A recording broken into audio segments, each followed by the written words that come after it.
listen, I mean, it's been a while since we've been 75 degrees, but I'm loving every minute of it. It's good to hear it's like that down in the ATL. You know, you can't ever pass up a 75-degree day. What it tells me is spring is on the way. Okay, spring is on the way. The boy has his last hockey tournament this weekend. You know, Noobs, I'm wearing shorts to school tomorrow. Oh, nice. I got a pair out. Got them all ready to go. It's shorts. It's shorts. It's hot in my room, too. They're more like chinos on him. Chinos. I wear, what do they call those? I wear cargo shorts, you know? And they said cargo shorts are like wearing a fanny pack for a guy. And I'm like, oh, I can see that. Yeah. You know, yeah. I don't use every pocket, but I use several of them. You know. No, Young, don't say it. I know what you're thinking. Keep it to yourself, Young. Hey, look, complete vision and purpose. It's tough to do, but we managed to keep this ship steering straight ahead as we embrace the wealth of sports happening in the world. Why do we love sports, guys? Well, we will talk about that and so much more with our reasoning during this podcast. It's good for our mental health. You know what I'm saying? It's really good for our mental health. You see all that other news and it's a mess out there. So this week's show is the last one for season 4. I can't believe it. I'm 162 episodes into this, and you guys have been with me for well over 50 episodes now. So it's been an incredible run for us Noobs. I love the sign in the background. Anybody want to tell everybody the big news that we have coming down the road for us starting in season 5? Big news. We are joining networks with Roku. Be able to stream there. So please promote, put it out there for us. Send it along all of your social media accounts and teach me how to do it. Yeah, here's the thing real quick. Do you realize what that means with Roku? That's going to be that's going to be on TV. More people will actually see us. Yep. So listen, I love you guys. Thank you for bringing me on. But once I blow up like a man smoking at a gas station and I start getting movie deals, fellas, I got to travel on. Like, you know, it's going to be like Justin Timberlake, but I'm moving on, fellas. Once they see this mug, it's going to be like Entourage, right? Yeah, there you go. There you go. Entourage. And you know what? Sizzle, you reached out to Pat McAfee, right? We never heard back from him. When that mug sees our show and he wants to come and join us, hey, Pat, forget it, baby. We don't want nothing to do with you now. You can't try to do the Pittsburgh connection. He's from Plum. I recognized your picture in Plum's hallway, so telling you to look good. All right. Hey, man. I'm celebrating with a glass of peanut butter whiskey tonight, fellas. A glass of peanut butter whiskey. If you've never had it, please indulge. It's delicious. Wow. Okay, have to try that one. Yeah, it's delicious. Yeah. Hey, I got my boys here with me, as you could see. Chops, Coach Noob, T-Sizz. We have no idea where the dream is. Have not heard from the dream. We're just in a meeting with our guys from Elite Sports Network, who we are joining. That's going to get us a bigger audience. We're going to be on that Roku station, but we have no idea where the dream is. Anybody hear from that dude? Man, we got to put the student loan people on them. They find everybody. Yeah. They'll find everybody. Yeah. Hey, let's get down to business here. Let's do some spontaneous reactions. I'm putting us on a clock tonight because we got a lot to cover. It's Celebration of Women this month, and we're going to talk about women on this show. I think that's super important for us to make sure we acknowledge, because there's some great athletes out there that we've known, seen, and we want to acknowledge. So here we go, fellas. First one, why does the NFL need a non-tampering period for free agency before it starts? If it fits, if it's a fit, make an offer, sign it, let's move on. What do you think? Why do they throw that in there? Trying to complicate things that don't need to be complicated. Well, yeah, really. In my opinion, it was happening already, so they just legalized it. Okay. Can they say, I'm going to give you a deal, but then there's a counter? Their regular team, original team can come back, and that's why there's that tampering process? Yes, it's not official, and that has happened several instances where guys said they had deals, and then the original team got them back. So then my thing would be nothing is legit or official until you sign the dotted line. So again, I don't think with that no tampering phase, either Joey Pots and Pans is going to sign with so-and-so or he doesn't. And nothing is legit until you sign on the dotted line. Like when we were kids, I don't know about you guys, but when I was a kid, for years, my dad kept telling me, I'm building you a go-kart. I'm building you a go-kart. And I was geeked. Never got it. So I don't care what the teams tell you. Until you sign the dotted line, that contract, that money, don't worry about it. So, hey, would you have rode that thing down Wallace, or would you have taken that over to tar pits and rode that shit down into the tar pits? Well, I'd have first started at Wallace, then I would have tried to jump the tar pits. You remember the tar pits? Oh, absolutely. It's all dried up now, right? Yes, and there's actually grass over it. The crazy part about it is there's no board building there anymore. No.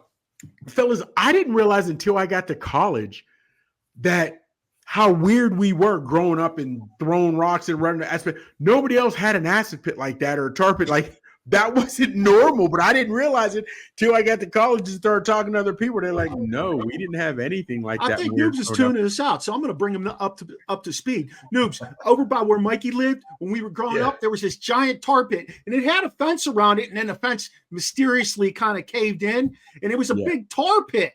Like it was a working tar pit that nobody went in, nobody went near it. Everybody just called it the tar pit, you know. And it was wild. Somebody's cousin didn't get thrown in there or something. You never know.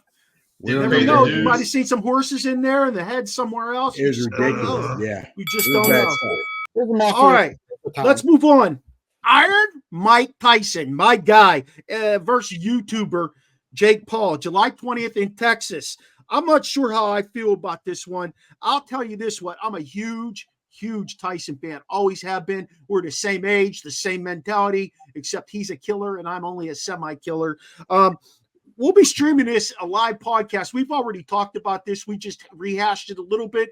It looks like we're going to go live at Noobs and take you through the color part of it. We can't show you the fight. We got Chops making every arrangement possible to come up and stay with us.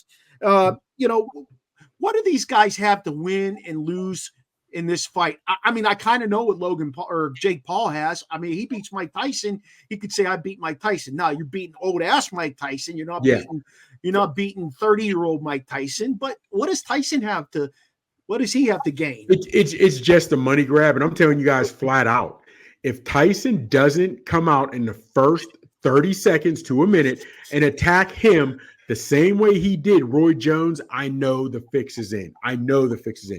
Mark, you can still hit a baseball. You can't hit a baseball like you could when you were 25, but you can still hit a baseball. So I'm telling you this, Tyson can still go. He can't go like when he was 25. And he has already said it. He can go hard for a round and a half.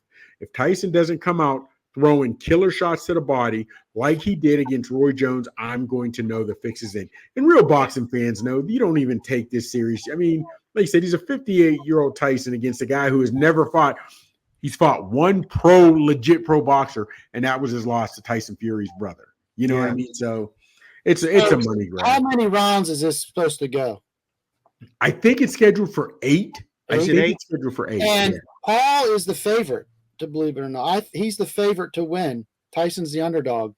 Yeah, he's 58. He'll be 58 by the time they bang this out. Because he turns 58 in June. Didn't George Foreman fight when he was in his late 50s? He was in his 40s. In his 40s. Yes. Now, however, fellas, first off, they're going in Texas because Vegas will not sanction this. No legitimate boxing organization will sanction this.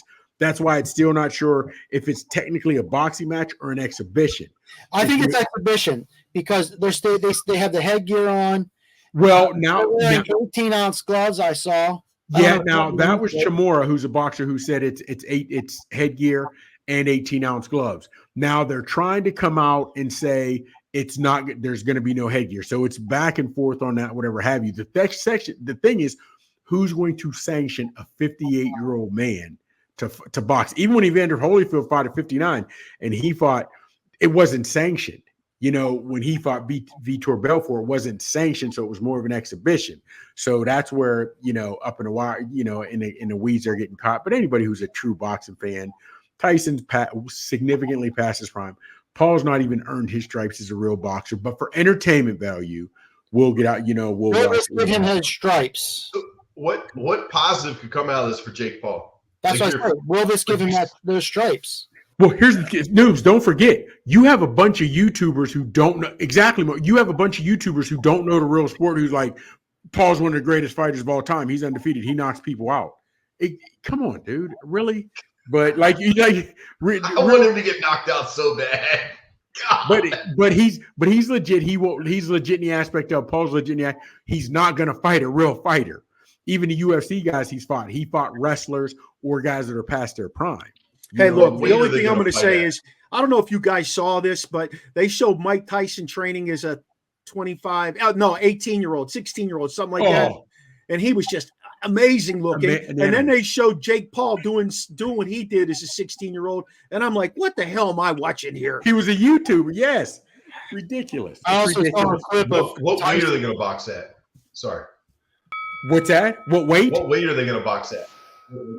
I don't even know what Tyson's probably 200 now, 210. 25, something like that. Yeah, we'll see. Yeah. All right, we got to move on, fellas. Whoa. All right, since we got 3 out of 4 guys here that are Steeler fans, and we got a guy who is deep into the NFL and Coach Noobs, let's talk about the new addition of Russ Wilson to the Steelers. Is this a good thing for the Steelers? Did they do the right thing? I mean, this guy is. How can you say they 1.8 million? How can you? How do you? I don't understand how some people are hating on this. I don't get it. First off, real quick, you're going to meet. You'll get the best rush you can get. He knows he has a negative verbs, adjectives are all around him. So I think you're going to get the best version of Russ. Number one on his behavior. Did you see he already reached out and sent a little tweet to Patrick Queen coming over? Russ, you ain't been a Steeler but for 48 seconds. Now he wants to be the team leader, as in reaching out to him, which I think is great. And fellas, he worked out, or should I say, he met with Arthur Smith and your boy for 6 hours, and 3 of those was with Smith one-on-one. I think he thinks he's going to be the starter. I really do. I think he's going to be. But why wouldn't you have that? You have to have that mentality going in. Even if they say you're coming in as a backup, that's not my mentality. Yeah. He's an all-pro. He's been to 2 Super Bowls, won one of them. Why would he come and say otherwise? 9 times. Yeah, 9 times. And fellas, he didn't play bad. The team was terrible, and but I think it's a great thing. I like it. What do you think, Noobs? Hey, breaking news right now. Move. I just saw that. It is. Breaking news. Deontay Johnson's getting traded. Where to and for what? I'm looking to see where they're trading him. Panthers. He's going to Carolina. And then also, who we just talked about off screen here, off air, C.J. Gardner-Johnson is going to the Eagles, 3-year, $33 million. He's going home. Wow. Yep, he's going home. What are the Steelers getting for Deontay Johnson? I don't know. Yeah, it just broke on the screen, on my screen. So I don't know. I'll give you details once I see more. Real quick. Wallace, remember Wallace, the wide receiver that was a speed demon. Mike Wallace, yeah. He did well, won it out of Pittsburgh, got what he wanted, but didn't get he got what he wanted, but then he wasn't happy, right? Right. He went to Miami, never heard anything from him. Le'Veon Bell, you got what you wanted, now let's see if you want what you get. He got out of Pittsburgh, went to Jets, never heard from him again. Right. Deontay Johnson went out of Pittsburgh, he said that or whatever. Now you get shipped to the Panthers. Fellas, they're in more disarray than a high school. They're ridiculous. I don't think he's happy now. I don't think Antonio Holmes, after he caught the touchdown pass, Tony 2 taps. You didn't hear anything from him when he went to Miami, I think, right? He went to the Jets. He went to the Jets. So they didn't want him, guys, fellas. They didn't want him because of this. Okay, here's what the Steelers get. They get Dante Jackson.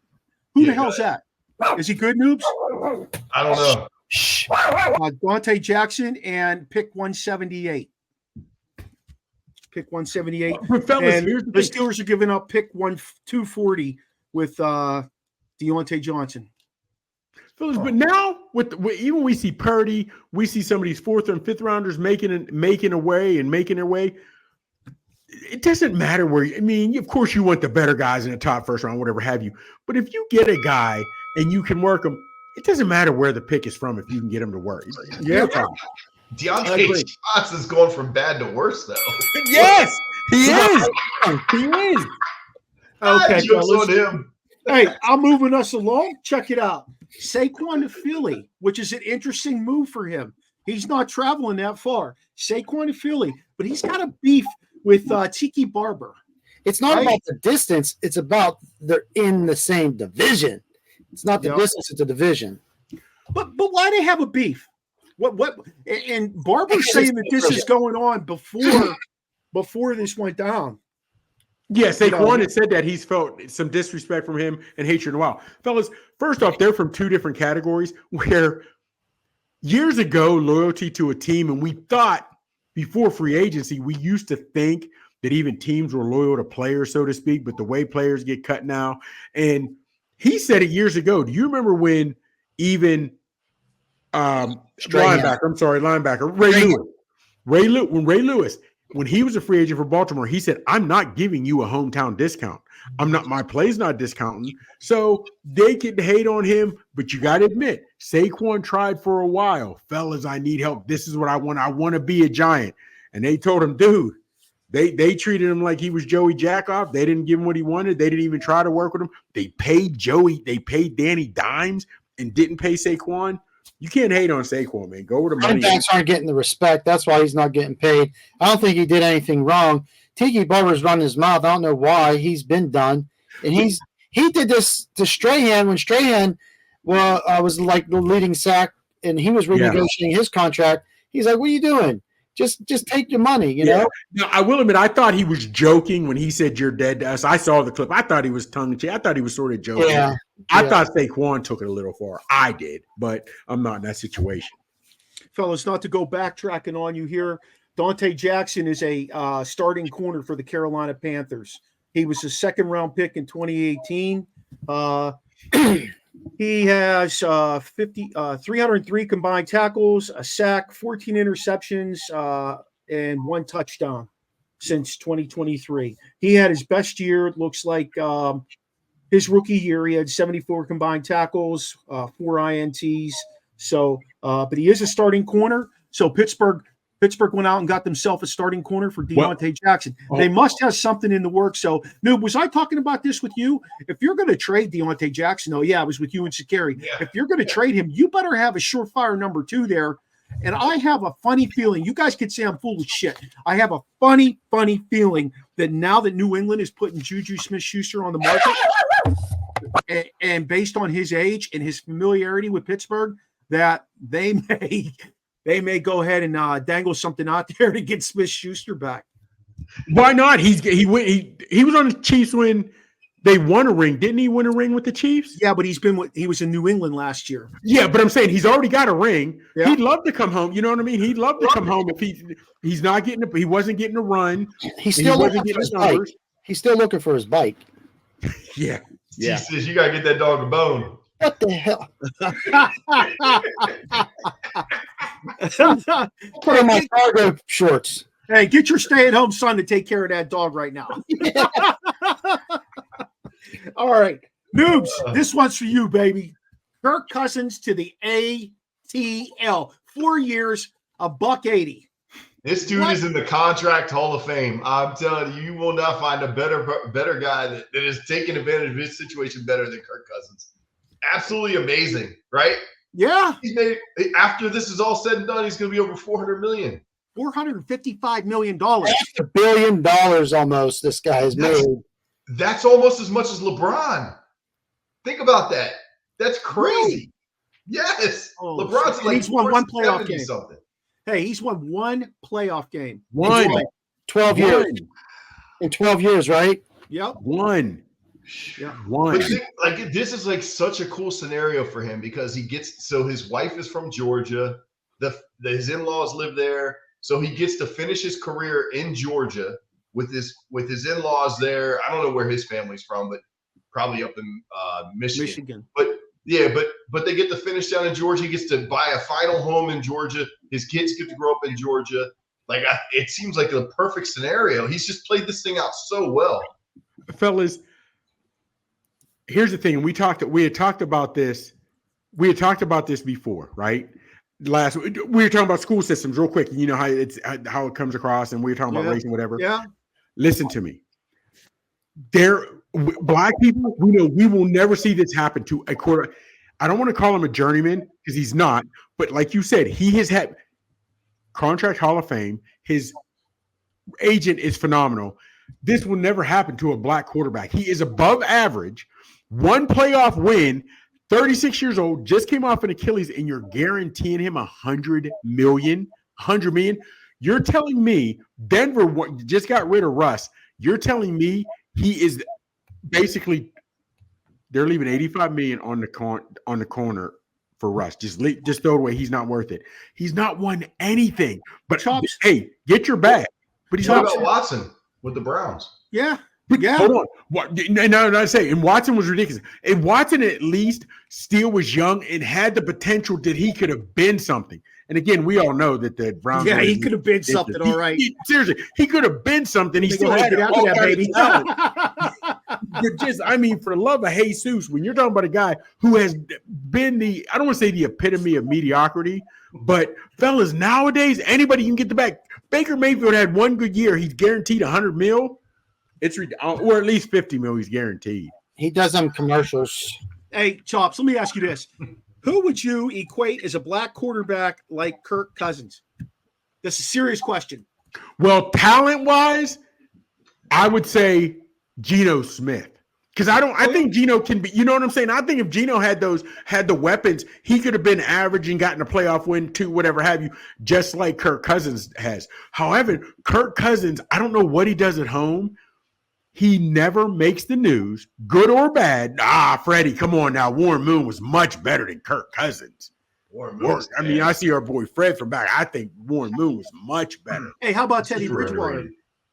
Oh, man. What could have been if he hadn't tried? Yeah, you're talking about it. Teddy Bridgewater, it was his knee that destroyed him.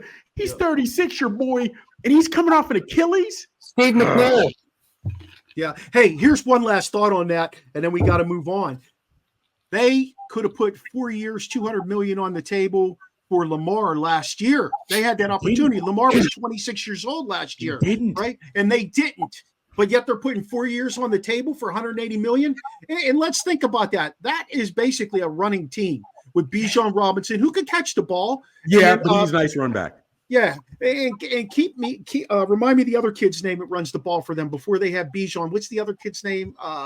You're killing me. He's down here too, and you're killing me. If you wouldn't ask, I could have told you. Yeah, I'm interested to see what they can do with the tight end, though. Yeah, listen, Kyle Pitts has gone to the can since he showed up. Algier or Cordell Patterson. I love Patterson. He can do it all, man. He's a utility knife. He's a utility knife. He can do it all. All right, here we go. Next question. What's next for Fields? Huge question. Next. Fielding. They're not even fielding offers right now. What's next? He stays where he is. Nothing's going on, right? Well, fellas, I would say that because we haven't seen any movement. However, you guys have seen trades draft day. So there's still – you know what I mean? And I think literally, what did they say, like 59, 60, 61 actual quarterbacks started a game last year in the NFL. So he's only 2-point-something mil. So he's not going to be much anyway. Do I panic if I'm Fields? A little bit because I hadn't get any movement yet, but something can always happen up till draft day. All right. So I heard today that Fields – started following Metcalf and some other Seattle Seahawks just recently, like over the last few days. And it would make sense to me because Geno's on the second of a 3-year deal. And Geno's 34 years old? He's up there. Yeah, so that would make sense to me.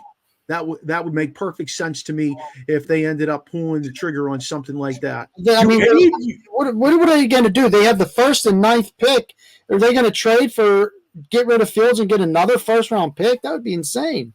You know what? Here's also the thing. They won't get a first-round pick for him. For Fields? No. He's talking about trade Fields. No, you're not going to get another third-round pick for him. But that's what I was asking. What are they asking that nobody can agree to? Because even if they're asking for a second or third, you don't think Fields is worth a second-round pick? Because, fellas, if we've learned nothing in these last few months, I think before – and I don't know if they're not given enough time, but we've seen more bust, for lack of a better term, on these first-round quarterbacks than we've seen in a long time. Now, again, I don't know if they're not giving them time or they're definitely not letting them hold the clipboard at all. You know what I mean? But Fields can still play. But regardless of what quarter, even if you take Caleb Williams, Daniels, I don't care who you take with that first-round pick and the first pick the Bears have. If you don't change the organization, you're going to have another quarterback that is garbage. Do you realize who's been their best? Jim McMahon, because he won a Super Bowl for him. Has that been their best quarterback in their franchise history? I mean, and he wasn't a great quarterback, but they won the Super Bowl because of that defense. But unless they change their organization, the next quarterback is going to be the same thing. Caleb Williams, he's not going to be much better to me. His stats, Fields' stats are not bad. No. If you look at Fields' stats, he's an athlete. He's solid. a turnover machine, though. He turns the ball over a lot. And not only throwing picks, he fumbles the ball a lot. 17 fumbles in 3 years, I think I read. Yeah, he does. I think also a lot of those were sacks, those like strip sacks or running, trying to hold on to the damn ball then. Hey, that's not my fault. Hold on to the ball. That's what you paid to do. I wouldn't be surprised if they did trade him, got like a 4th or 5th for him. But I wouldn't be surprised if at the end of the day they don't even draft Caleb Williams if they go a different direction. If they take like Derek May or somebody else. They're going to pick a quarterback and they're going to get rid of him. I don't think it'll go to the 5th round, though. I think he'll go higher than, I'd say, 3rd. You think a 3rd? There's a reason people aren't taking a flyer on him. There's a reason Atlanta paid all that money to Kirk Cousins. There's a reason other teams that needed there. Pittsburgh pulled their offer off the table, and they had a 2nd on the table. There was a connection there with Morris, Cousins, and the offensive coordinator that the Atlanta Falcons brought in to Cousins. Now, 180 is still a lot. Yeah, there's a connection there. Yeah, but do you know what Chicago's asking? I don't know what they're asking. Well, that GM there I think he wanted a king's ransom for him, and that's what happened. He's got to have a contract next year. That's the problem. And I think the problem might also be word is out how much his people want for his contract. He might be wanting 40, 50 million a year. Yep. Whoa, he's on his rookie contract. He can't be getting that much. Or he's got 1 year. 1 year left. His 5th-year option could be almost 20. I've heard that 1 year. That 1 5th year. He hasn't even earned it. Yep. All right. Last question is basketball related. Rudy Gobert got fined $100,000 for his actions. I don't know if anybody. I know we don't get deep into the NBA. I saw it. I don't think that is $100,000. I don't know. It was a max fine. That's all that they can give him. 100,000 is on the player's contract or whatever. He makes like the bargaining agreement, so it's chump change. But what he did, I mean, he made comments 2 days earlier about the games being set, and mainly because of gambling and the refs having a say in it. And so he was alluding to the fact you're trying to keep this game close because you're getting paid off or because of the money that's involved in gambling. And fellas, and I get what Adam Silver wants to do. We got to come down on that because that's not true. And I've heard the talking head say, I don't believe they're fixed. I don't believe that's what you're supposed to say. Tim Donaghy, we all know what happened to him. And fellas, again, they release injury reports for the bettors. They don't be, when what to set the line is, and let's keep it 100. All the major sports now are in bed with DraftKings and all these guys. Absolutely. Yeah, and we see it. I don't care if Rudy Gobert did or did not make that. Where's this 100,000 go? Where does it go? Does it go to like third world? Does it do anything? What's it for? Even know. I'm interested. Where's this fine money go to? Does it go to Silverman's post-season party? Like, I don't know. But let's be honest. Whether it's football, baseball, whatever, we've all seen calls where we're questioning. So whether he does that gesture or not, fellas, we've all seen calls. I don't think it's $100,000 fine worth it. Just to me, it's not. No, to me, it's not. I mean, but it's the fact that you have a player now doing that. Adam Silver's the commissioner. Worried, are people going to start thinking that? Alert! We've already been thinking that. Yep. Have you ever been in a situation though where you're in a game and you're coaching and a ref calls the most ridiculous call you've ever seen in your entire life, and you're like, "Well, there's no way we can win. There's no way we can win if you're going to make calls like that. You're killing us." Like I've been there. There's nothing more frustrating because they take the game out of your players' hands and they take control of the game and that's it. And there's nothing you can do about it, and it's extremely frustrating. So I understand 100% what at every level, Mike.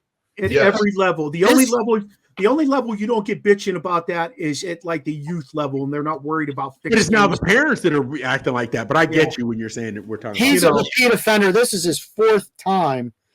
So I think, I mean, I don't know what the other fines were, but maybe it's stacked up against him.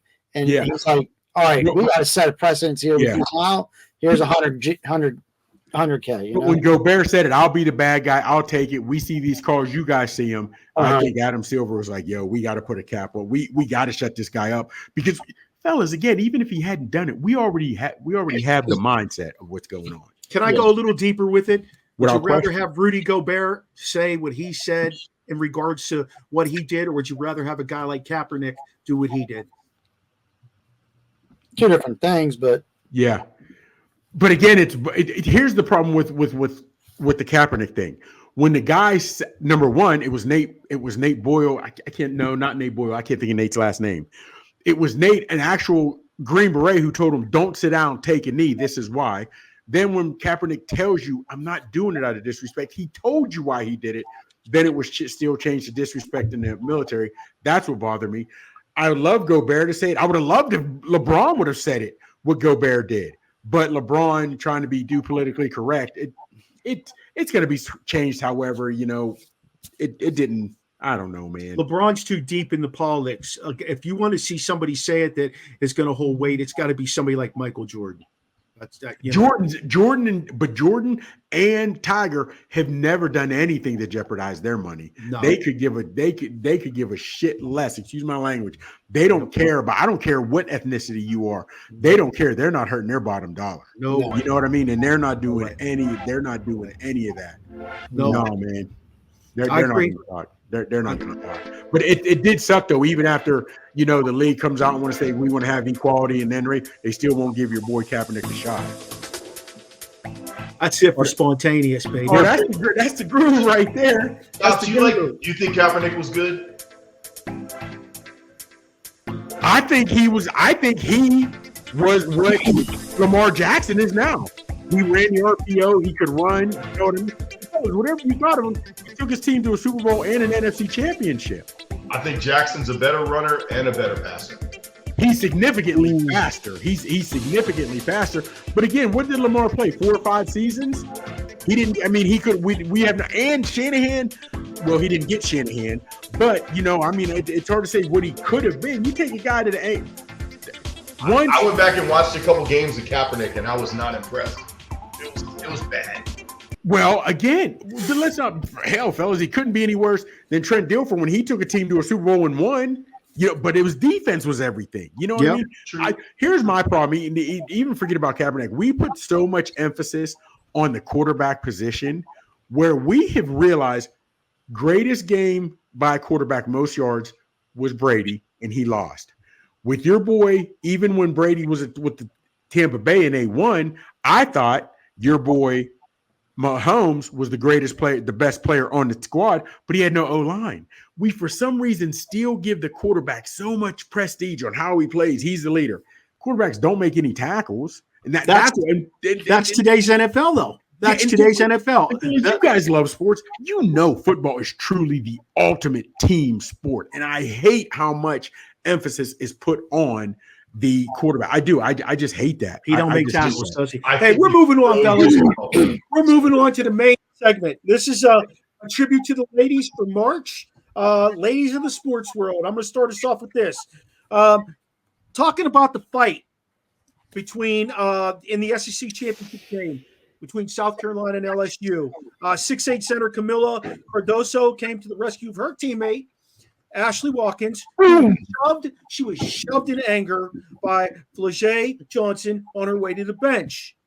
6 of the ladies were ejected, along with Johnson's brother, who jumped on the floor, did nothing. Did nothing. Is this behavior help or hurt, ladies? Oh, he did nothing. He got handcuffed and escorted out by police. Yes. Okay. Here's the thing.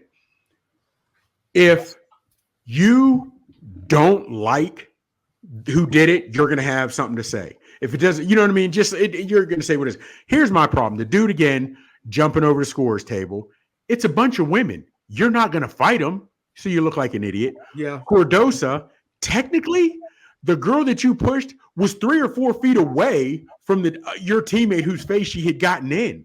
That was completely unnecessary. And it did. Listen to me. I'll get emotions run high. I get you're only 21, 22. You're going to do 21, 22. You're dumb old things. But you have to realize the moment you're in at that point. You have to. And that to me, you pushing her couldn't have been more idiotic. There was no in the same essence, Mikey, you know, the girl walking off the court, shoving the other girl, that was unnecessary too. You're pissed off. Okay, you're pissed off. All Cordosa did was come to the aid of her teammates. Not one person in particular, but her teammates. And I support what she did. You know what? Let whatever her name is from Baltimore go ahead and push her. I don't give a shit. Okay? It's a sport. The emotions are running high, like you said. And this happens. I think it's good for ladies basketball, because it shows that they have emotion and they play with emotion. Most people are like, I don't want to watch women's basketball. There's nothing. But obviously there is. Obviously there is. This is the first year for me that women's basketball is outshining men's basketball. I'm telling you flat out, I can name more women players right now than men. I really can. And Mark, here's the thing. Remember, was it last year or 2 years ago when Caitlin Clark did her thing and she just last year? Okay, and it was nothing. Yeah. But she went like that. When Angel Reese did it, she caught flack. So if you don't like Cordosa or the girls who are fighting, you're going to say it was bad. If you like sports and you're going to think it was just idiots being idiots, if you don't, or it wasn't, to me, it wasn't much of anything. What bothered me was I didn't know how the suspensions would go for, you had the SEC championship on the line. You had an undefeated season on the line. And I don't know, like in targeting, if you get targeted in the second half, called for targeting, you have to sit out the first half of the next game. I didn't know how that works in women's basketball. If you got, ejected in this game, how does it relate, whatever. So that to me was like, you got to think past the moment. I just like the passion they displayed. And absolutely. I think it's really, really good for somebody who is clicking through the channels and saw that, or somebody who watches Sports Center or ESPN, whatever, and sees that passion in a woman's game, to understand that they don't just go out there and go through the motions. Okay. I think there's a lot of people that look at those sports and say there's nothing exciting about it. They, the women don't dunk the ball. They're not physical enough. That was physicality to me. And I don't care. I don't care. Here's where I got to give you the pushback on that, because if you notice, those girls wear fake eyelashes and some wear makeup on the field, on the court.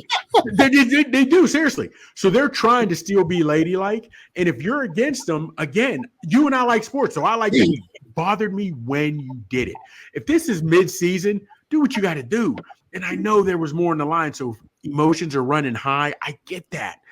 But is there any punishment for the first round of the tourney? Are they going to be punished at all? Or are they going to be all? They haven't said it. They haven't said a word about it. I don't know. Nooch, what do you think of that? I want to hear your. Go ahead, T-Sis. T-Sis, go ahead. I was just going to say, this is a really great year for women's basketball, women's sports here. And we're all hearing all about Caitlin Clark. But these two teams, I think up and down, probably the top 10, 15 teams are making a push for it. But these two in particular, SEC tourney on the line here, when South Carolina beat LSU in late January and then beat them again, was it this weekend? Sunday. So their frustrations were high. They don't have South Carolina's number. They're close, but they're not there. So undefeated, you said they're 32-0. And that's what we're going to be getting to later on. Top women's teams, they may put themselves up there. They're on the verge of becoming one of the greatest teams of all time. This is my thoughts. I agree somewhat that you've got to stick up for your teammates. This is what I would have done if I was her. I would have walked past her, and she would have felt my body. Yes. Hit against hers, and she would have been like, "Oh shit." That girl could mess me up.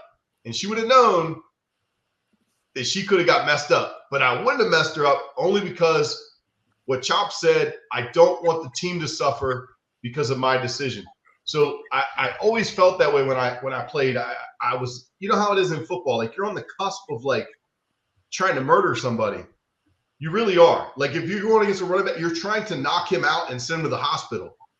But you're not face masking. You're not trying to hit him in the throat. I mean, there's little things you don't do that are illegal. You just don't cross that line. Like you do everything that you can within the rules.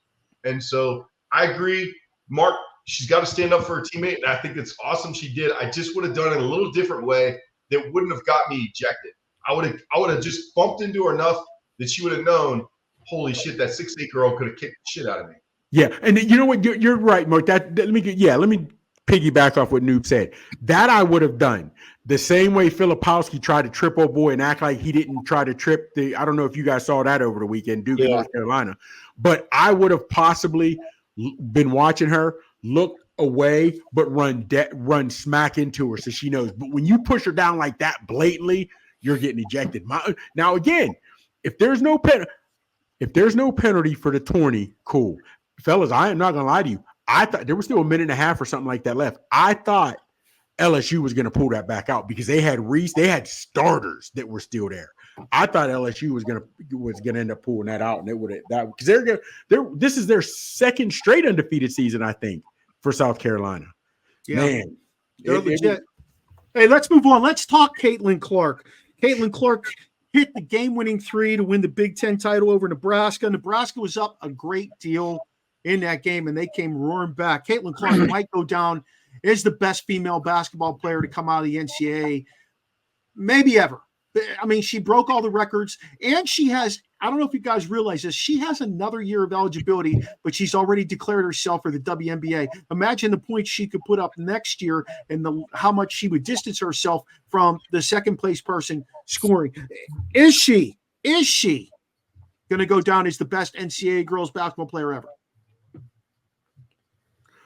That's not because I'll be honest with you. I'm not the guy to ask because I never watch that much. I know she's going to be the best pure shooter. You know what I mean? Yep. But even when we talk about men's college or men's pro, the best pure shooter we ever say at a game is not the best player of the game. However, and I'll be honest with you, I'm not a Caitlin Clark fan. I don't know why. I'm just not. But I'm telling you what, when you talk about a pure shooter, when they ask what's her range, she just got to be in the gym. If she's in the gym, she's in range. She's hitting shots. It's ridiculous. Dude, I don't know if you guys saw it against Nebraska, but just for shits and giggles, she shot basically from the emblem. It was significantly. Yeah, I watched the Maryland game when she was here. It was like she was in the girls' locker room. Yeah. Yeah. And hey, wasn't that one of like almost sold out? Yeah. Because so many people were excited to see her. She's great for the game. Yeah, she is. She's a great ambassador. She's going to do wonders. Like our guest last week, he doesn't believe in the GOAT label. It is hard to say that because everybody has their own unique style and flair to the game that they bring. But I agree with Chop saying that pure shooter, absolutely. But all around, I don't know because I don't know it that well. But I think she's phenomenal, going to do great for the WNBA. All right.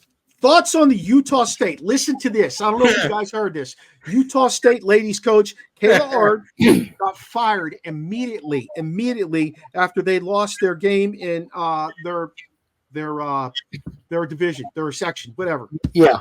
And the athletic director walked up to her and dismissed her from her position.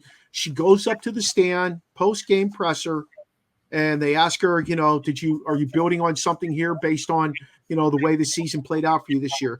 She looks at everybody and she says, I'm not going to be here anymore. I wish them nothing but luck. Thank you for letting me, coach her.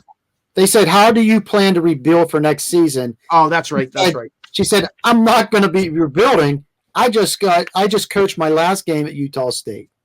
Yeah. And then she's sitting there. Okay, I guess there's no more questions. Got up and walked out. I think that's just absolutely dumbfounded. Yeah. Noops, would you ever do that to an assistant coach walking off the field? No, as an athletic director, it's so asinine to not even just sit down and have a sit down like after the fact. Bring her back Monday and have a meeting talk about everything in a civil situation where you can bring in other people that, can bring in whatever views and whatever the issues were, at least talk them out. Like, you can't just be like, you're fired the day, like the last game you played. That's the most asinine and unprofessional thing I've ever heard of. And you know what? You're both. Here's the thing. And this may be more asinine. Yes, it was asinine to do that even before she got off the court. But she was terrible. Did you see her record? I'm like, you're right. She should have been more professional. But honestly, I think the reporter, either he or she knew something by asking that question.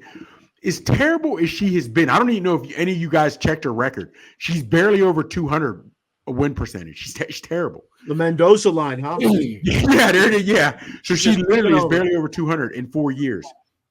So why you'd even ask where did she go from there to try to rebuild? She's never built anything. You know what I mean? So I don't even know why that question was asked, almost like you knew the response that she is going to be fired, because it'd be different if we were going for something or we had a bad loss. Where do you go from here? You were coming up, you were on the come up, but you had an unfortunate loss. Where so are you what you're saying is she should have said, you know what? I sucked. I had a 24-90 record. I'm lucky I'm still here. I should have been gone a long time ago. Seriously, fellas, she was. I mean, and you hate for that. And then I don't know if it's the same with it, if they had to buy her out or if she still gets guaranteed. I don't know. But she had to know that was coming. Had to. Now, again, asinine to do it before she even takes the coach's table. But but here's my thing. Why even go? Why even go to that? Why to go to the press conference? You told me I'm fired. Why? Why did you even sit down and take That's what I was thinking. I wouldn't have gone to the coaches conference. Oh, no. I'm fired? Okay, thank you. See ya. And that's it. You might as well go and talk to the media because I'm done. I'm just grabbing my shit, saying thank you to the girls and heading out. But she did. She did her dirty. She did. The U.S. women's national team defeated Brazil for the fourth straight time in tournament finals. In the inaugural Gold Cup held in San Diego on Sunday, they had one goal from Lindsey Horan. Now that some of the women who have a more political mentality about playing sports are gone, I won't mention Megan Rapinoe's name in there.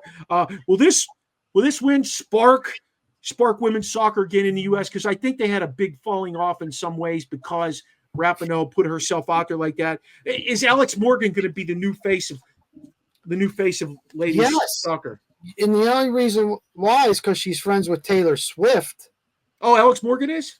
Yes, 2015 they became besties. But it's cyclical. The new regime coming in, she's a dominant player, and I think there was a little lull there. Now I think it's picking back up, and to see them defeat Brazil, that's huge.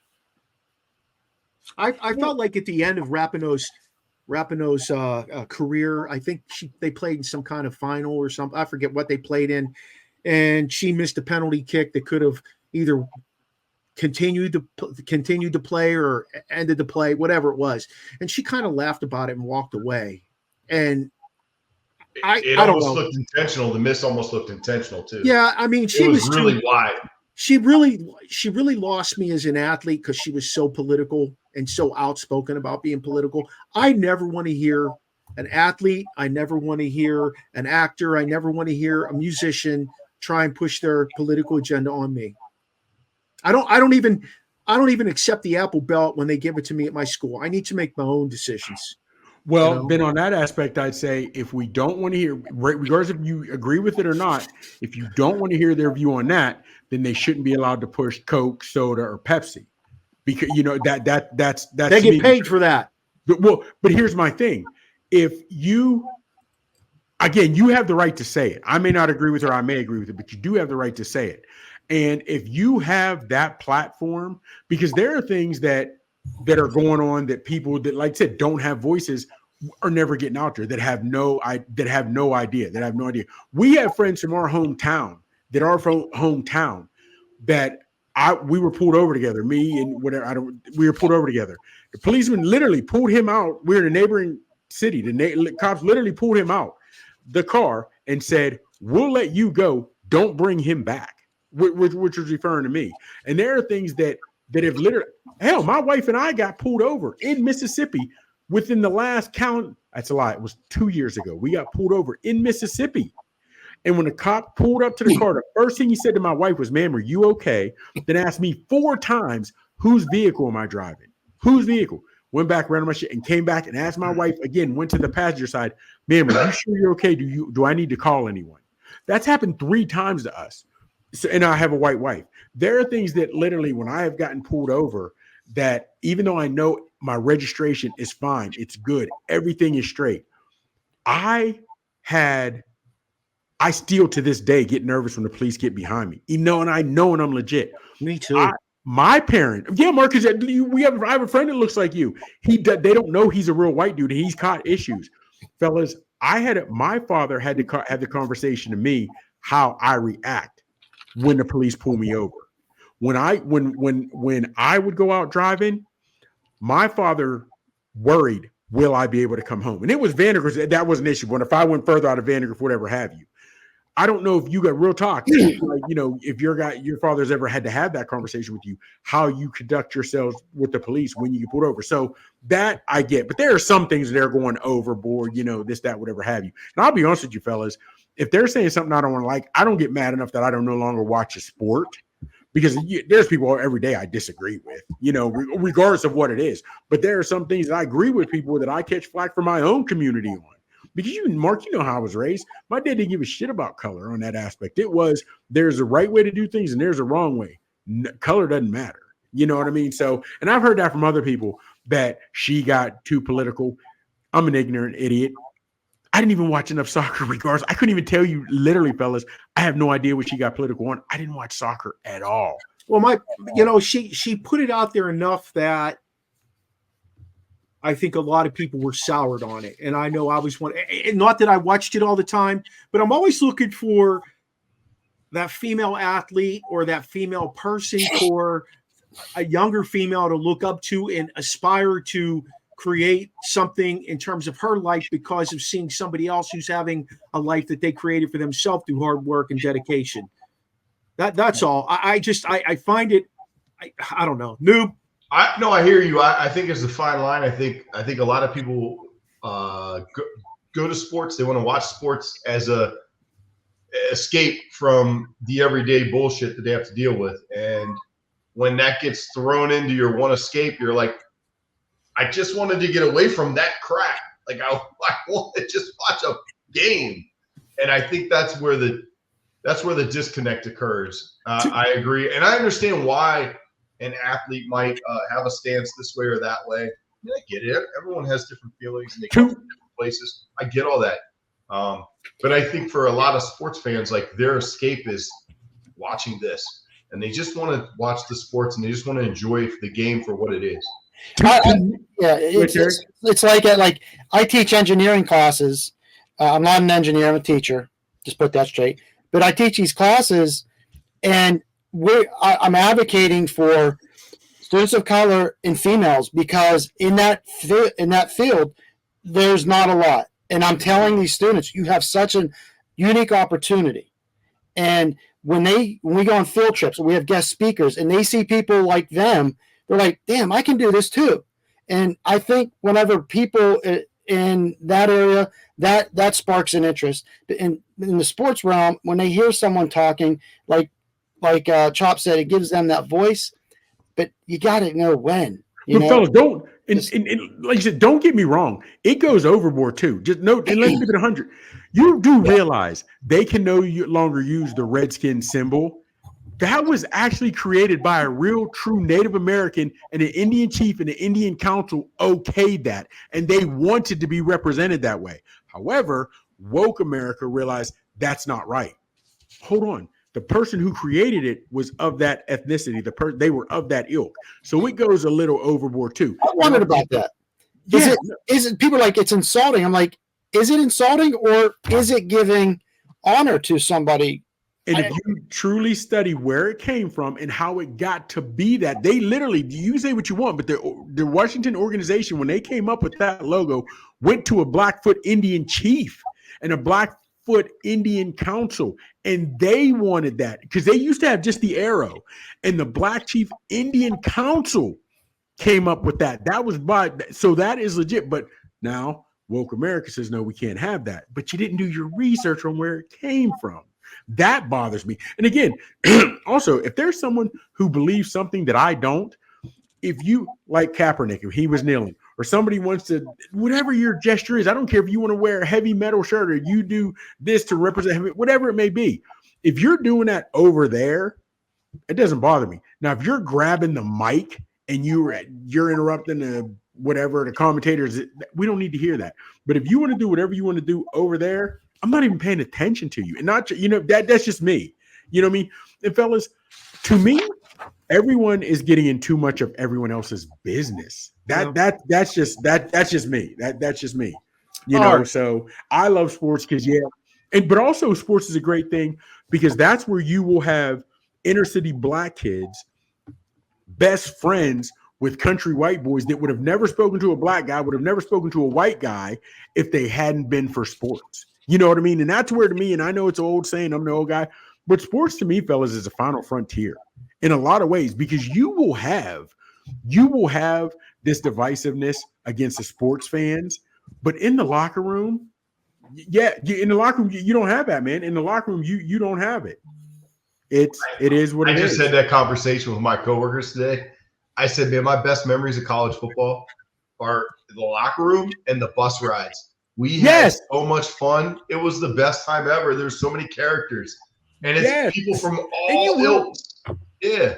Hey, if you want to break down walls, Mikey, if you want to break down walls and you want to see where the rubber meets the pavement, go watch Remember the Titans. That's the bottom line. Oh, without question. Okay, so there's a little bit of fictitiousness to it, but I'll tell you what, the unification that comes together there between the whites and the blacks just goes to show you that, and that happens in football, and I don't know how in the hell we got down this rabbit hole, and I will tell you, when I coach kids, when I teach kids, when I talk to kids, when I deal with kids, I deal with kids. I don't deal with color. I don't deal with your socioeconomic. I don't deal with any of that shit.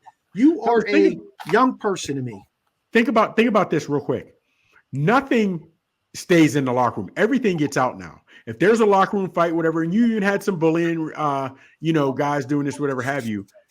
But where have you heard in a locker room that there has been a racial divide and the white and the Black guys are fighting? You don't hear that. You hear it in the fans. You hear it in the seats. You don't hear that against the guys who are in the foxholes with each other. And I know we've all met guys that are in the military where you see a white guy that was from the country, a Black guy from the city who had never spoke to another ethnicity. And once they met in the military, dude, I ended up being in his wedding. That was one of my best friends. You know what I mean? And that's where you have people that have nothing to do with it and are sitting on their couches eating Doritos all day. And it is like you said, Mar, I don't understand how we got down this rabbit hole, but things are. Hey, look at Bubba and Forrest. Just look at Bubba and Forrest. Yes. Okay, here we go. Top 5 women athletes, all-time women athletes. Oh, okay. Real quick, hold on for just a quick second. My definition of an athlete is someone that can do multiple sports. I think they could do multiple things. And I say that because forget it. I couldn't tell you 5 more because would it only be basketball players? No, it could be any athlete. No, what I'm saying, who else would you put in there? Jenny Finch? Okay, I'll give you my top 5, and I'll go from 5. Number 5, Ronda Rousey. MMA. She's a groundbreaker. Do you think she could play any sort of basketball? Do you think I don't care. I don't care if she can or she can't. That's what I'm saying, an athlete. She's a great fighter. But you could take any WNBA girl and put her in the ring with her, and would they walk out? You're absolutely right, because she's a great fighter. She's a great fighter. But if she was great at her sport. My thing would be she was transcendent and great at her sport. If you had them, let's wrestle, let's shoot free throws, let's go to the batting cage. Okay. She's definitely gonna. That's what I'm saying. What's an athlete? Because I don't know because I don't care. I'm giving you my top 5. I think we mean at their discipline. At their discipline. All right. Okay. There you go. Thanks, Mike. Number 4, Cheryl Swopes. Okay. Number 3, Mia Hamm.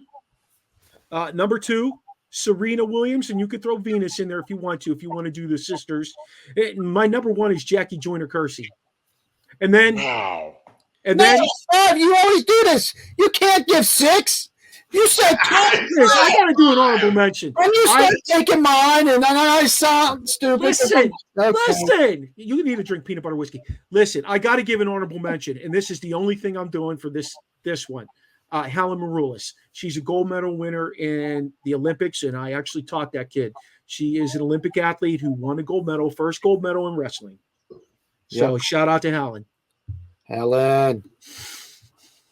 Anybody else got their 5? You're going over now that you're doing it that. Go ahead, Noobs. All right, let me go. I'm similar. I got Lisa Leslie at number 5. She won 4 gold medals, 3 MVP. So I was always admired Lisa Leslie. I thought she was awesome. So I got her at number 5. And this is just people that I know, like that I really watched. Because I mean, I may have missed some people in the 70s or whatever. Katie Ledecky, 7 gold medals, 21 world championships. That's insane. Mia Hamm, just because I had a crush on her. She was at Carolina when I was at Wake Forest. Woo! I thought she was so hot. And she was actually really good. She won 2 gold medals, 2 Olympic gold medals, 2 FIFA World Championships. And she was kind of like the face of women's soccer. And it was just coming out when she was there. So she was kind of the face of it. So I thought she was awesome. Jackie Joyner-Kersee was amazing. 3 gold medals, 1 silver and 2 bronze. And I'm not sure about world championships, but I'm sure she won a shit ton. She was legit. And then Serena Williams is my number 1. She, 17 singles Grand Slams. That is insane. Like, I just don't know how, like, they say generational talents. Like, is there anybody that will ever beat that? I don't think so, but you never know. You never know. Crazy. You never know who will come along.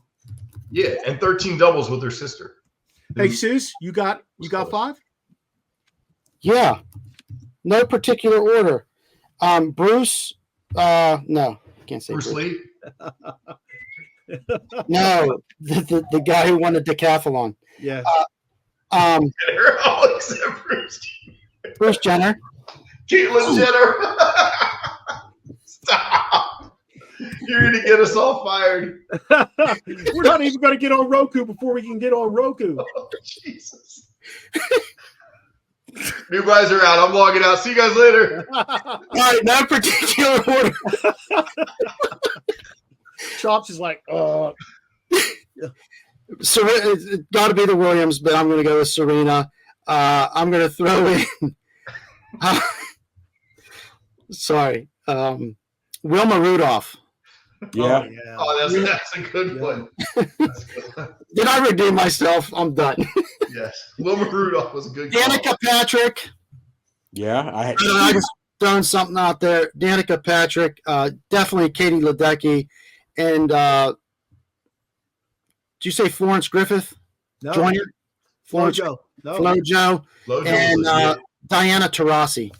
Oh my God, yeah, that's a good one. Yep. Taurasi was up there. And mine, if we're doing that now, that all right, we'll go there. Like you said, I'm going to go a little different, and I'm going women that cross the barrier. Okay. Again, forgive my ignorance how to pronounce she played in exhibition games, but the Lightning's goalie, she was a female goalie. She was an exhibition. Rayon. Yeah, but she at least made it to that level. Then I have Danica Patrick. I'm going to go with, she didn't do anything, and she was younger, Michelle Lee. Michelle Wee. And so that's 3. Fellas, I do like you said, I'll go Leslie, even though she didn't cross over, but Leslie was there. But I really like I'm going Danica Patrick. I'm going Danica Patrick. Like, she was didn't win a big, but she was racing with the men. And even though she didn't do much, her name is Cyborg. She was a female MMA. Oh, fighter. yeah. In her prime, I think she could have beat a man or 2. In her prime, I think she could have beat a man or 2. Yeah, she was like that. Hey, how about Nadia Comaneci? Wow. She was amazing. Yeah. She was amazing. So, hey, that was a good list. Top 5. Tonya Harding. Who? Tonya Harding. Tonya Harding. Yeah. She was a crossover. Yep. That's what we should do one time. The top 5 shit shows of sports. That's a great call. The worst of the worst. That's coming down the pike. I like that. Write that down. That's a good one. Hey, top 5 all-time women's teams in any sport. I'm going to go Tennessee Vol women's basketball, UConn women's basketball, the U.S. national women's team from 99, 96, and 04 that won Olympic gold and FIFA championship.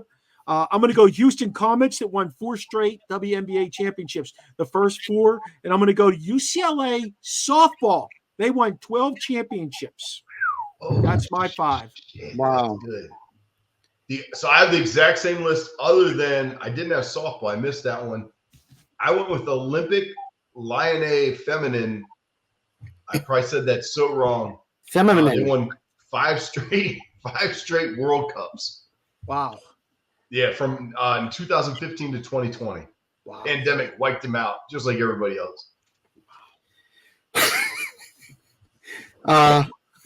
I'm not gonna lie, I didn't put any of that up because mine were more realistic because I had not realistic, more up to date because I had watched like the Oklahoma team who went 68 straight in softball. Yeah.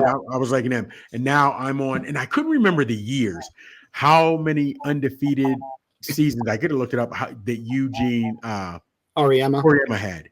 You know, Gene Oriema had, because his guys were great. But now the way in that you have the portal and Dawn Staley still will be able to have 2 straight undefeated teams, that's impressive. Now you have to win. I think I hate to say it sours it, but if you don't win the title 2 years straight, it sort of sours it a little bit. Especially when you're undefeated. Yes, man. Yeah. I'm going with the UConn 2016 UConn 38-0 national champ, 98 Tennessee Vols, Pat Summitt, baby, 39-0. The U.S. Women's World Cup champs in 19. The U.S. women's hockey team, good call. 4-3 over Canada. They won the Olympic gold. And come on, you guys got to diversify. How about the Kabuki Warriors, Asuka and Kerry Sane, 2-time WWE champs, and they held the belt the longest, 172 days. Wow. So let me ask you something. What do you think would be harder as you guys coach? Winning or having a dynasty now in college with the portal, or back in the day when you had to recruit properly and you got who you got? What do you think would have been harder? The portal now. No. To win, you have to re-recruit your kids every year. Yeah, now it's so hard. But now with the portal, you're able to get a starter from another school that you wouldn't have been able to get, who might be better than you. Maybe. If you have the money. You got to offer something that makes him come over there. Yeah. For her. There's a reason that guys are getting out of college football and they're going to the NFL. Yeah. I mean, we talked about it. We talked about that one guy who basically left a head coaching job at the collegiate level to be like, what, a tight ends coach or some shit? I forget who it was. Head coach. Boston College. Yeah. Oh, yeah. That's who it was. Yeah. It's crazy. College. All right. The last one for you guys. Top 5 all-time women's coaches. And I'm going to go first. Number 5, Carol Hutchins, 37 seasons at Michigan, winningest coach ever. Okay. Pia Sundhage, who coached 2 Olympic gold teams, and her record was 91, 10, and 6. She was a soccer coach. Hutchins was a softball coach.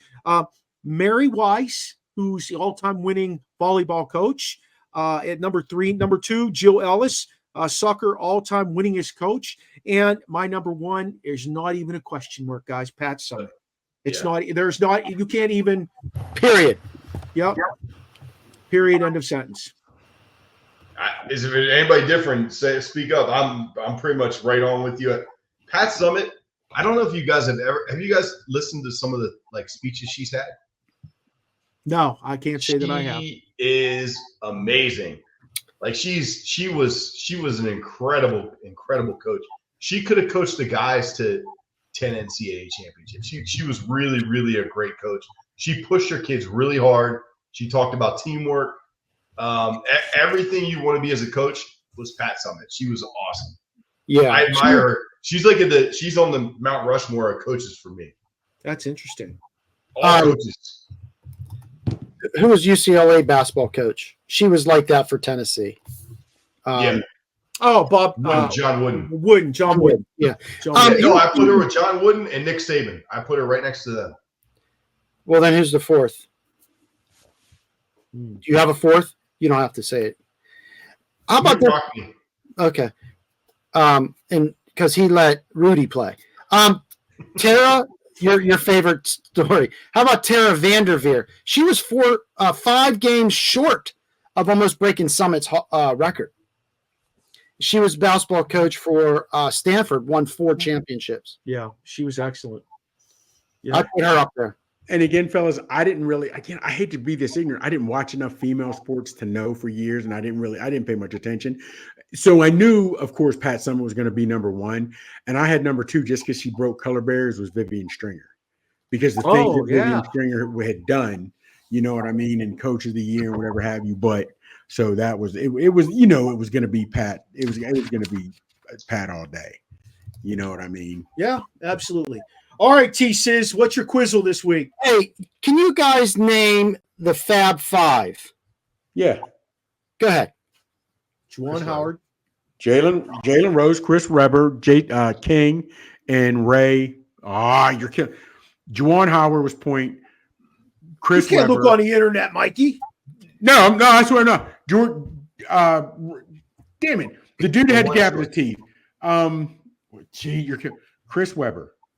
Jalen Rose, Juwan Howard, the dark skin Ray King, and was it Ray King? Yeah, or Ray Foster? Is it Ray King? Ray King, and I'm looking at the last dude. He had the gap in his teeth. I'm looking right at him. Ray. I got a gap in my teeth. That's because you see me. You looking at him? You looking at Mark? You mean King? No. Give us the letters. Give us the letters of their initials. Anyway, you guys are way off. We're talking about women. The Fab 5. Oh, you clown.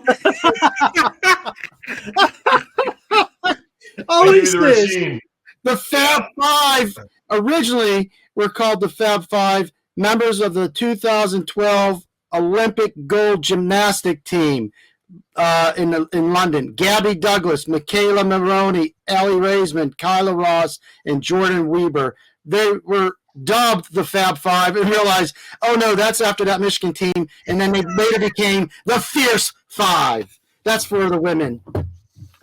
Good job, T-Sizz. He got me on that one. He got me on that one. Yeah, all of us. He got us. But I ain't gonna lie. If he'd even said it, fellas, it's women who were the Fab 5, and I know I'd have never gotten that. I'd have never gotten that. Not at all. Not a lick.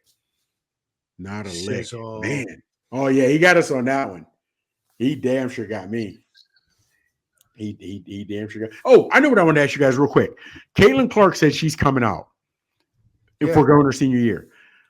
But with the money she's making in NIL, it's got to be more than she'd make in the NBA. That's why some of the WNBA stars are going overseas because they make peanuts in the WNBA. So I tip my hat to her because she wants to challenge herself against the very best. But I'd like to know what she has monetarily because she's like, I don't need any more money. She just signed a contract with Panini Sports Cards. So she's going to get a shit ton of money there. I'll guarantee you. I'll bet you she gets a shoe. I'll bet you she gets a shoe. Get like a cereal deal too, like Wheaties or something.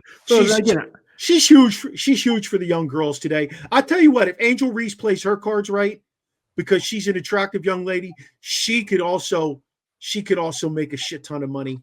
Here's my thing though, real quick. And again, not to show my ignorance.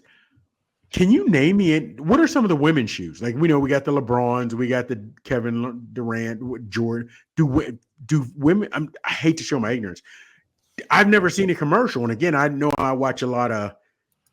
Is there a woman's sneaker out? Did any of you guys know? I don't know, but that would be a good place to start with Caitlin Clark. Yeah, you know. I mean, there's got to be. We couldn't be that ignorant to not have women's sneakers. Lisa Leslie's. I used to work with her brother, Howard Leslie. Serious?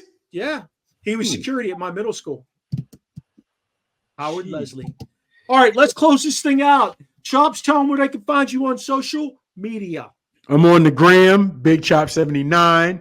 You can find me on the X. It's a real Big Chops. And of course, I'm on the Facebook, Michael Gregory Mills. That's my government name, Michael Gregory Mills. Go ahead, Noobs. Oh man, X and Instagram at Coach Noob, just like it says right there. You can see it right there.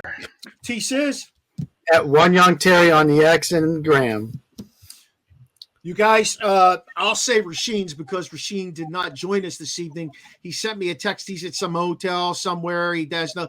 Why don't you let us know? Why didn't you let us know, boss? Some hotel somewhere. He's easy to find. Yeah. He's easy to find. He is getting fined, $100,000. Hey, Rasheen, Real Deal Hill. You can find him at Rasheen Hill and on Instagram at Mira May Tam Sheen.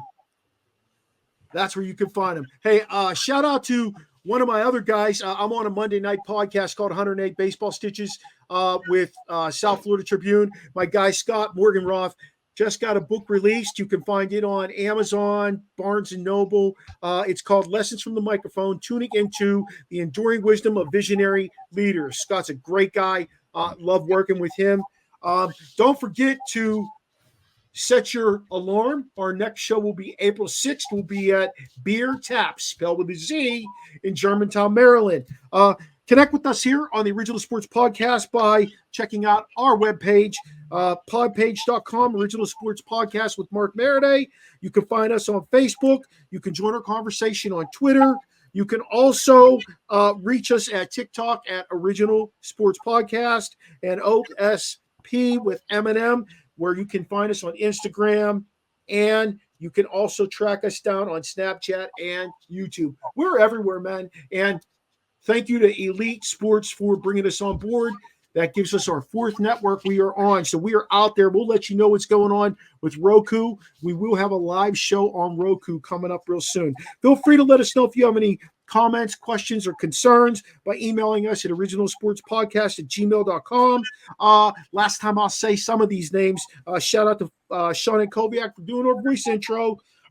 Charlie Hodgson, he did our music for this season. He has our music for next season. And join us on April 6th as we experience the O on the Original Sports Podcast.